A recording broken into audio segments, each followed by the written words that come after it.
Hi friends, welcome to Prerana and Sadhana class. ఈరోజు మనం పర్యావరణ విద్య గురించి తెలుసుకుందాం పిఐఈలో భాగంగా. అయితే దానికంటే ముందు ఒక చిన్న మోటివేషన్ ఫ్రెండ్స్. గజనీ మహమ్మద్ తర్వాత వచ్చిన గోరీ మహమ్మద్ గురించి మీ అందరికీ తెలిసే ఉంటుంది. అయితే 1191లో అతను యుద్ధం చేస్తూ పృథ్వీరాజు రూసోతో 1191లో మొదటి తరైన్ యుద్ధం చాలా ఘోరంగా ఓడిపోవడం జరుగుతుంది. అయితే ఆ ఓటమి తర్వాత ఆయనకు ఎన్నో మలుపులు అనేటివి వస్తాయి. ఏ విధంగా సాధించాలి, ఏ విధంగా పృథ్వీరాజ్ చౌహాన్ని మట్టు పట్టించాలి అన్న ఉద్దేశంతో చాలా ఘోరంగా అపజయం పాలైన అతను ఎంతో చాకచక్యంతో మళ్ళీ రెండవ తరైన్ యుద్ధంలో 1192లో మళ్ళీ పృథ్వీరాజ్ చౌహాన్తో యుద్ధం చేసి అతన్ని మళ్ళీ లేవకుండా చేస్తాడు ఫ్రెండ్స్. అంటే మనం ఒకసారి ఓటమి చూసిన వాళ్ళం ఖచ్చితంగా ముందుకు అంతే వేగంతో, అంతకంటే ఎక్కువ వేగంతో ముందుకు వెళ్ళి ఇంకా మన గమ్యస్థానం ఇంకా పెరుగుతూనే ఉంటుంది, ఇంకా ఎంతో ఎత్తుకు ఎదుగుతాం. ఆ విధంగా పృథ్వీరాజ్ చౌహాన్ని ఓడించిన మహమ్మద్ గోరీ అసహనంతో ఉండకుండా అతను మళ్ళీ తన గమ్యమైనటువంటి రెండవ తరైన్ యుద్ధంలో గెలుపొందడం జరిగింది. అంతేకాకుండా మనం కూడా ఇక్కడి నుంచి ఏం నేర్చుకోవాలి అంటే, మనం కూడా ఎప్పుడైనా ఓటమి పాలైనప్పుడు మనం ఏదో సాధించాల్సి ఉంది, ఎందుకు ఓడిపోయాం, దాంట్లో ఉన్న డీమెరిట్స్ ఏంటి, మరి మెరిట్గా ఉండాలి అంటే ఏ విధంగా కష్టపడాలి అని తెలుసుకొని ముందుకు వెళ్తారన్న నమ్మకంతో ఈరోజు పర్యావరణ విద్య గురించి మీ అందరికీ నా క్లాసెస్ నచ్చుతున్నాయి అనుకుంటున్నాను. అయితే ఒక్కసారి friends please comment, subscribe, please share my channel. కొంచెం సపోర్ట్ చేయండి ఫ్రెండ్స్. మీరు ఎక్కువ సపోర్ట్ చేస్తే నేను నా విలువైన సమయాన్ని, నేను డిఎస్సికి ప్రిపేర్ అవుతున్నాను కదా, నా విలువైన సమయాన్ని వీడియోల కోసం ఉపయోగిస్తూ ఉంటాను, లేదా నేను డ్రాప్ అవ్వాల్సి ఉంటుంది. ఎంకరేజ్ చేస్తారు అనుకుంటున్నాను. ఇంకా ఎలాంటి క్లాసెస్ కావాలో ఖచ్చితంగా చెప్పండి ఫ్రెండ్స్. స్కూల్ అసిస్టెంట్ సోషల్కి సంబంధించి. ఓకే, పర్యావరణ విద్య భూమిపై ఉండే సజీవ నిర్జీవ అంశాలు అన్నింటినీ పర్యావరణంగా పేర్కొంటాం. పర్యావరణాన్ని ఆంగ్లంలో ఎన్విరాన్మెంట్ అంటాం. ఎన్విరాన్మెంట్ అనే ఆంగ్ల పదం ఎన్విరాన్ అనే ఫ్రెంచ్ పదం, ఏ అనేది పే అనేది ఒకేలాగా రాస్తాం కాబట్టి ఎన్విరాన్ అనే పదం ఫ్రెంచ్ పదం నుండి వచ్చింది. ఎన్విరాన్ అనగా చుట్టూ ఉండే లేదా చుట్టుకొని ఉండే అని అర్థం. పర్యావరణాన్ని ఎకాలజీ అంటారు. ఎకాలజీ అనే పదానికి మూలం ఒయికాస్ మరియు లాగోస్ అనే గ్రీకు పదాలు. ఒయికాస్ అనగా ఇల్లు, లాగోస్ అనగా తెలియజేసేది అనే అర్థం. కుటుంబంలో ప్రారంభమై అనంత విశ్వవ్యాప్తంగా ఉండేదే పర్యావరణం. పర్యావరణంలో ఖచ్చితంగా 4 అంశాలు ఉంటాయి. ఇవి సోషల్లో కూడా ఉంది. ఈ లెసన్ అనేది మనకి పిఐఈలో భాగంగా రావచ్చు, లేదా జీకే పాయింట్ ఆఫ్ వ్యూలో రావచ్చు, లేదా సోషల్ స్టడీస్లో రావచ్చు. కాబట్టి ఖచ్చితంగా దీన్ని మనందరం కూడా నేర్చుకొని తీరాలి. ఆవరణాలు ఎన్ని ఫ్రెండ్స్? 4. వాతావరణం, జలావరణం, జీవావరణం, శిలావరణం. ఈ 4 రకాలుగా ఉంటాయి. వాతావరణం అంటే ఏంటో మీ అందరికీ తెలుసు. జలావరణం అంటే నీటితో ఉండేది. జీవావరణం అంటే మన అందరం కూడా జీవించేది, అంటే సూక్ష్మజీవులు, మనము అండ్ జంతుజాలము అన్నీ జీవించేదే జీవావరణం. శిలావరణం అంటే పర్వతాలు, పీఠభూములు, మైదానాలు ఏవైతే భూమిపైన కనబడుతున్నాయో అవన్నీ కూడా శిలావరణం కిందికి వస్తాయి ఫ్రెండ్స్. ఈ టాపిక్ అంతా కూడా 9th క్లాస్లో ఉంది. ఆల్రెడీ నేను ఎక్స్ప్లెయిన్ చేయడం జరిగింది. పర్యావరణ విద్య మరి ఈ భావన గత కొద్ది కాలం నుంచి వెలుగులోనికి వచ్చింది. ఎందుకు మరి దీన్ని అధ్యయనం చేయాలి? పరిసరాలు శుభ్రంగా లేకపోతే మనం ఎన్నో అంటు రోగాలకు, అదేవిధంగా ఎన్నో దుర్భర పరిస్థితులకు లోని కావాల్సి ఉంటుంది. కాబట్టి ఈ పర్యావరణ విద్యను ప్రవేశపెట్టడం జరిగింది. ఆర్సి శర్మ గారు మరి ఏం చెప్పారు? పర్యావరణం అనే పుస్తకంలో పరిసరాల ద్వారా, పరిసరాల గురించి, పరిసరాల కోసం నేర్చుకునే విద్యనే పర్యావరణ విద్య అని అంటారు. ఈ విధంగా ఒకతను సోషల్లో చెప్పడం జరిగింది, అబ్రహాం లింకన్ గారు. మరి ఏం చెప్పారు ఆయన ప్రభుత్వం గురించి ఒకసారి కామెంట్ రూపంలో చెప్పండి ఫ్రెండ్స్. సేమ్ ఇలాగే వస్తుంది. 1970 అమెరికా పర్యావరణ విద్యా చట్టం 70 రౌండ్ ఫిగర్గా ఉంది. సహజ మానవ నిర్మిత పరిసరాలతో మనిషికి ఉండే సంబంధాలతో వ్యవహరించేదే విద్యా ప్రక్రియే పర్యావరణ విద్యగా పేర్కొంది. ఇక్కడ ఎవరు? అమెరికా వాళ్ళు. సహజ మానవ నిర్మిత పరిసరాలతో, మనిషికి ఉండే సంబంధాలతో. మనకు అమెరికాకు చాలా మటుకు సంబంధం ఉంటుంది. ఎందుకంటే ఇక్కడ చదువుకున్న వాళ్ళు కానీ, జాబ్ చేయడానికి కానీ, చదువుకోవడానికి కానీ అమెరికాకి వెళ్తూ ఉంటారు. కాబట్టి ఇక్కడ సంబంధాలతో వ్యవహరించే అని ఒక ఊతపదంగా ఇక్కడ తీసుకోండి ఫ్రెండ్స్. నెక్స్ట్ 1974లో ఫిన్లాండ్ దేశంలో జరిగిన యునెస్కో సెమినార్ ప్రకారం పర్యావరణ పరిరక్షణ ఆశయాలను అమలుపరిచే ఒక విధానమే పర్యావరణ విద్య అంటారు. యునెస్కో సెమినార్ ప్రకారం ఫిన్లాండ్ దేశంలో జరిగింది ఇది. పర్యావరణ పరిరక్షణ ఆశయాలను అమలుపరిచేది అని చెప్పారు. ప్రస్తుతం ఆధునిక సాంకేతిక పరిజ్ఞానం ఎంత అభివృద్ధి చెందినప్పటికీ ఈ పర్యావరణ సమస్యలు అన్నింటినీ నివారించలేని స్థితిలో మనం ఉండాల్సి వస్తుంది. ఇంత డెవలప్ అయినప్పటికీ పర్యావరణాన్ని కాపాడుకోలేకపోతున్నాం ఫ్రెండ్స్. బజాతి ట్రావెన్స్ వాళ్ళు 1977 ఇలా అన్నారు: మన ముందున్న సమస్యలు చాలా పెద్దవి, వాటిని అవగాహన చేసుకునే యోగ్యత, పరిష్కరించుకునే జ్ఞానం మనకు చాలా తక్కువగా ఉన్నాయి అని అన్నారు. ఎవరు? 1977లో ట్రావెన్స్ గారు. పర్యావరణ విద్య స్వభావం ఏంటి మరి? 1975 జూన్ 5న బెల్గ్రేడ్ నగరంలో జరిగిన యునెస్కో కార్యగోష్ఠిలో పర్యావరణ విద్య స్వభావాన్ని ఈ క్రింది విధంగా చెప్పారు: పర్యావరణ విద్య అంతఃపాఠ్యాంశం, సహపాఠ్యాంశంగా ఉంటుంది. పర్యావరణ పరిరక్షణ భావనను పెంపొందిస్తుంది. చరిత్రాత్మక దృక్పథాలను గురించి యోచన చేయగల సామర్థ్యాన్ని పెంచుతుంది. పర్యావరణ సమస్యకు కారణాలు, సూచనలు, నివారణ మార్గాలను తెలియజేస్తుంది. అంటే పర్యావరణ విద్య మనకేమేమి చెప్తుంది? 1975 జూన్ 5న మనం పర్యావరణ దినోత్సవంగా జరుపుకుంటున్నాం. ఎందుకంటే బెల్గ్రేడ్ నగరంలో జరిగిన యునెస్కో కార్యగోష్ఠిలో పర్యావరణ విద్య స్వభావం గురించి చెప్పడం జరిగింది. నెక్స్ట్, పర్యావరణ విద్య పరిధి ఏంటి మరి? పర్యావరణ విద్య చాలా విస్తృతమైంది.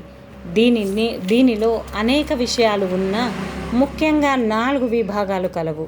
అవగాహన: వ్యక్తి తన చుట్టూ ఉండే పరిసరాల గురించి అవగాహన పొందడం. గాలి, నీరు, భూమి, జంతు, వృక్ష సముదాయం వంటి వాటిపై అవగాహన చెందడం.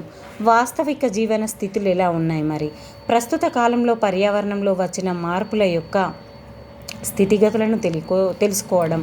సంరక్షణ: పర్యావరణ పరిరక్షణ కోసం నీరు, నదులు, ఖనిజాలు, అడవులు మొదలగు వాటిని పరిమితంగా వాడుతూ ముందు తరాలకు ఉంచడం. సుస్థిర అభివృద్ధిని దృష్టిలో ఉంచుకొని ఉన్న వనరులను పరిమితంగా వాడడం. మనం ఈ విధంగా వాడకపోతే రాబోయే తరాలకు ఖచ్చితంగా చాలా కష్టాలు అనుభవించాల్సి వస్తుంది. రాబోయే తరాలు అంటే ఎవరు ఫ్రెండ్స్? మనకు పుట్టిన పిల్లలే కదా. మరి వాళ్ళ కోసం మనం కరెంటును ఆదా చేయడం, నీటిని ఆదా చేయడం, గాలిని కలుషితం చేయకుండా ఉండడం, ఇవన్నీ కూడా మన యొక్క బాధ్యతగా భావించి పర్యావరణాన్ని కాపాడుకోవాలి ఫ్రెండ్స్. పర్యావరణ విద్య ప్రాధాన్యత ఏంటి మరి? ప్రపంచానికి సంబంధించి పర్యావరణ విద్యకు ప్రాముఖ్యత పెరగడానికి ఈ క్రింది అంశాలు తోడ్పడ్డాయి. యూరోప్లో వచ్చిన పారిశ్రామిక విప్లవం, ఓజోన్ పొరకు రంధ్రాలు పడడం. సెప్టెంబర్ 16న మనం ఓజోన్ దినోత్సవంగా జరుపుకుంటాం. 1987 సంవత్సరంలో మోనోట్రియల్ ప్రోటోకాల్ సదస్సు ఓజోన్కు హాని కలిగించే కారకాలను నిషేధించింది. మోనోట్రియల్ ప్రోటోకాల్ 1987. ఇక్కడ చూడండి 7, 8, 9 ఈ విధంగా గుర్తుపెట్టుకోండి. 16 ఇక్కడ 6, 1 అంటే 6, 7, 8, 9 ఇక్కడ సదస్సు అనేది జరిగింది సెప్టెంబర్ 16న. గ్రీన్ హౌస్ ఎఫెక్ట్, వాతావరణ కాలుష్యం, జనాభా విస్ఫోటనం, సహజ వనరులు అన్నీ పూర్తిగా వాడడం, నదులు, అడవులు మాయం కావడం, ఈ విధంగా ఉంది. కాబట్టి పర్యావరణ విద్య అనేది ప్రాధాన్యత సంతరించుకుంది. పర్యావరణ విద్య ఉద్దేశం ఏంటి మరి? పిల్లల్లో పర్యావరణానికి సంబంధించి అవగాహన పెంచడమే పర్యావరణ విద్య ముఖ్య ఉద్దేశం. 1978 చార్టర్ను అనుసరించి పర్యావరణ విద్య 3 లక్ష్యాలకు సంబంధించినది. జ్ఞాన లక్ష్యాలు, ప్రమాణ లక్ష్యాలు, సాంకేతిక ఉపయుక్త లక్ష్యాలు. పర్యావరణ విద్య లక్ష్యాలు మరి ఏమున్నాయి? జ్ఞానం, పర్యావరణానికి సంబంధించి జ్ఞానాన్ని పొందడం. పర్యావరణం అంటే ఏమిటి, జ్ఞానం అంటే ఏంటి, అంటే ఏమిటి అని తెలుసుకోవడం. అవగాహన, పర్యావరణానికి సంబంధించిన సమస్యలను అవగాహన చేసుకోవడం అంటే పర్యావరణ కాలుష్యానికి గల కారణాలను తెలుసుకోవాలి మనం. వైఖరులు, పర్యావరణం పట్ల సరి అయిన వైఖరులను పెంపొందించడం. పర్యావరణానికి పాటుపడే సంస్థల మీద మంచి వైఖరి కలిగి ఉండడం. వైఖరులు అంటే ఆ విధంగా. నైపుణ్యం, పర్యావరణ సమస్యలను పరిష్కరించడానికి సరైన మార్గాలను ఎన్నుకోవడం. విలువలు, పర్యావరణం మీద పిల్లల్లో ధనాత్మక విలువలు పెంపొందించడం. పర్యావరణ కాలుష్యం అంటే ఏంటి మరి? సహజ పరిసరాలలో స్థాయికి మించి హానికర పదార్థాలు చేరడాన్ని కాలుష్యం అంటాం. ఈ కాలుష్యములు నీరు, గాలి, శబ్ద, నేల కాలుష్యము మొదలగు రకాలుగా ఉంటాయి. ఇవన్నీ మీకు తెలిసే ఉంటాయి ఫ్రెండ్స్. ఎందుకంటే ఈ మధ్య యూత్ చాలా మటుకు సౌండ్ కాలుష్యాన్ని అంటే శబ్ద కాలుష్యాన్ని కూడా బాగా చేస్తున్నారు. వాళ్ళ ఫ్యాషన్ కోసమే కావచ్చు, కానీ ఎలాంటి వెహికల్స్కి ఎలాంటి శబ్దం ఉండాలనో వాళ్ళకు తెలియకుండా పోతుంది. చాలా భయంకరమైన శబ్దాలతో బయటకి వచ్చి అందరినీ బెంబేలిస్తున్నారు. కాబట్టి ప్రతి ఒక్కరిలో అవేర్నెస్ అనేది ఉండాలి ఫ్రెండ్స్. గ్రీన్ హౌస్ ఎఫెక్ట్ అంటే ఏంటి మరి? వాతావరణంలోని CO2 carbon dioxide, CO methane వంటి వాయువులు నీటి ఆవిరి వాతావరణంలో తిరిగి ఉద్గారమయ్యే వేడిని నిల్వ చేసుకుంటాయి.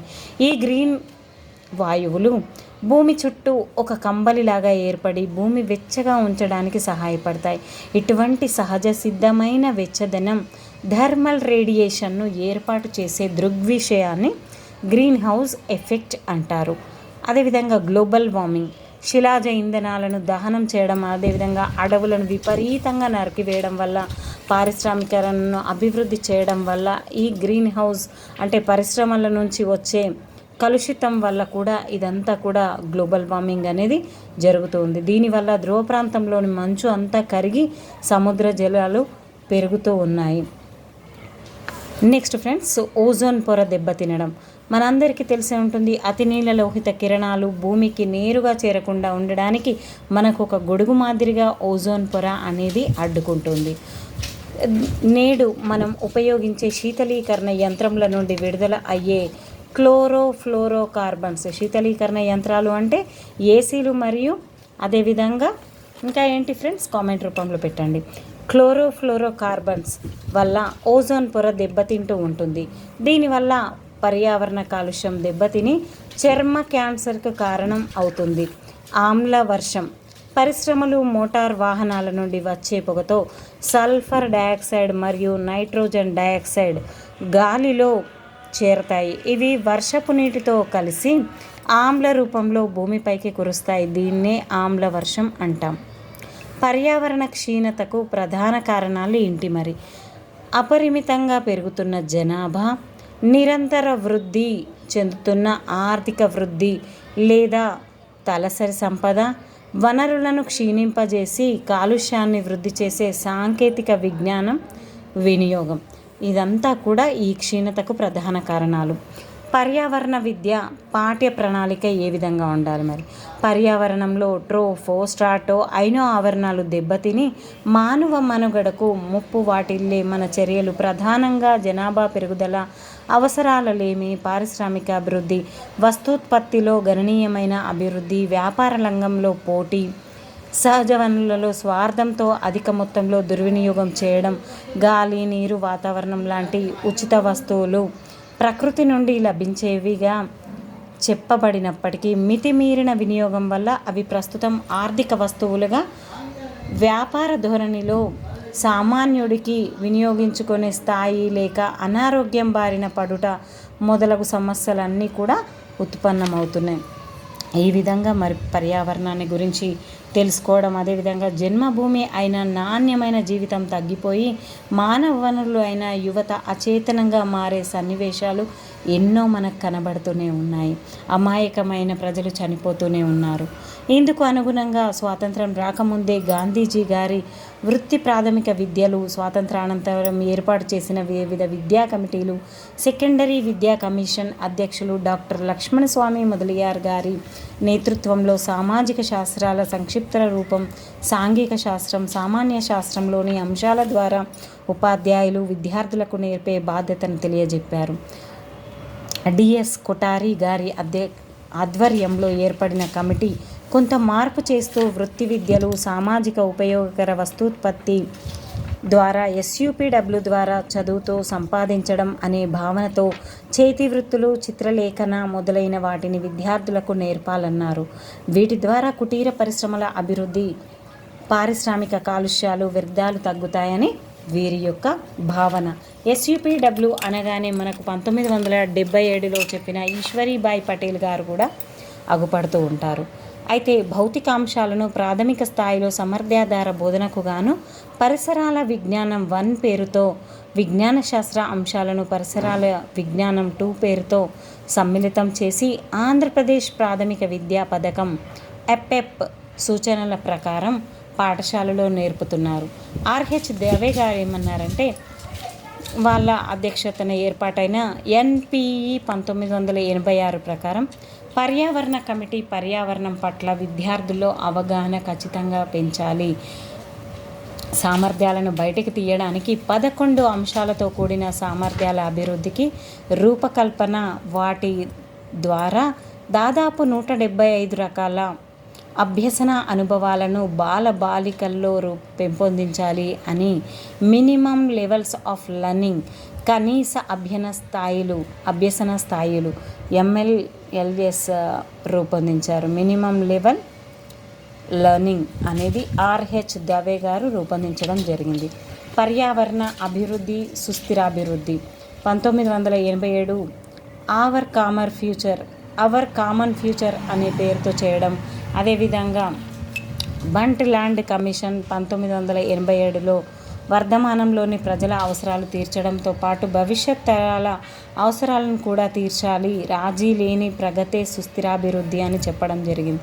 అదేవిధంగా 1994లో ఓస్లోలో జరిగిన పరిపోషిత వినియోగ సదస్సు అనే దాంట్లో కూడా పర్యావరణం గురించి చెప్పడం జరిగింది. సుస్థిరాభివృద్ధి లక్ష్యం ఏంటి? మరి వనరులను సురక్షితంగా వాడడం. ఇప్పటివరకే మీకు అర్థమయ్యే ఉంటుంది ఫ్రెండ్స్. అదే రిపిటేషన్గా ఇవ్వడం జరిగింది. పర్యావరణ పరిరక్షణలో ప్రభుత్వం యొక్క పాత్ర ఏంటి? మరి 1970 దశకం ఆరంభంలోనే భారతదేశంతో పాటు ఇతర దేశాలు ఈ సమస్యలను గుర్తించాయి.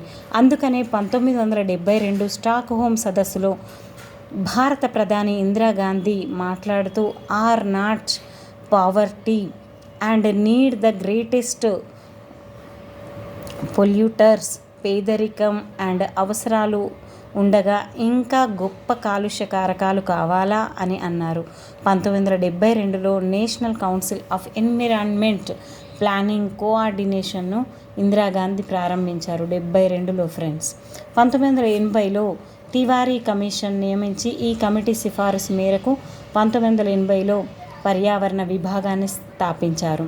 1985లో ఈ విభాగాన్ని మినిస్టర్ ఆఫ్ ఎన్విరాన్మెంట్ అండ్ ఫారెస్ట్లో విలీనం అనేది చేయడం జరిగింది. పర్యావరణ పరిరక్షణకు ప్రభుత్వం తీసుకున్న చర్యలేంటి? జల కాలుష్య నియంత్రణ చట్టం 1974. 74 రూపాయలకు ఒక బాటిల్ అనుకోవాలి ఫ్రెండ్స్. జల కాలుష్యం, జలం అంటే వాటర్ని 74 రూపీస్కి ఒక బాటిల్ అనుకోండి. వాయు కాలుష్య నివారణ చట్టం 1981. 74 ఇక్కడ 81. పర్యావరణ పరిరక్షణ చట్టం 1986 మనకి NEP ఏర్పడిన సంవత్సరమే.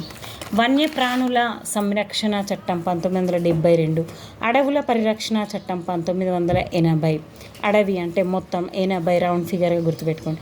అధికంగా కాలుష్యాన్ని వెదజల్లే 17 రకాల పరిశ్రమలను గుర్తించింది.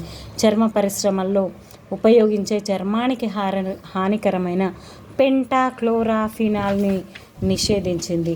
పర్యావరణ ట్రిబ్యునల్ని ఏర్పరచడానికి వీలు కల్పించే ఒక బిల్లును కూడా ఏర్పాటు చేయడం జరిగింది. 1991లో విశ్వవ్యాప్త పర్యావరణ సంబంధం అనే విషయంలో జాతీయ పర్యావరణ జాగృతి ప్రచార కార్యక్రమాన్ని ప్రారంభించింది. అదేవిధంగా 1992లో పృథ్వీ ధరిత్రి సమావేశాన్ని రియో డిజనెరో నగరంలో నిర్వహించారు యునెస్కో వాళ్ళు. ఈ విధంగా ఎన్నో రకాల కమిటీలు దీనికోసం పాటుపడ్డాయి friends. Earth first, UNESCO, united nations, world watch సంస్థ, ఈ విధంగా ఎన్నో రకాల సంస్థలను ఇక్కడ ఇవ్వడం జరిగింది. అదేవిధంగా పాఠశాలలో పర్యావరణ క్యాలెండర్ను ఏ విధంగా ఉపయోగించాలి, ఇక్కడ కొన్ని మనకు జీకే పాయింట్ ఆఫ్ వ్యూలో చూద్దాం మనం. చూడండి ఫ్రెండ్స్, ఇక్కడ జూన్ 5 ప్రపంచ పర్యావరణ దినోత్సవం. జూన్ 22 నుంచి 29 వరకు ఎన్జీసీ పర్యావరణ వారం అని జరుపుకుంటారు. జూలై డివిజన్ స్థాయిలో ఎన్జీసీ అవగాహన కార్యక్రమాన్ని ఏర్పాటు చేస్తారు.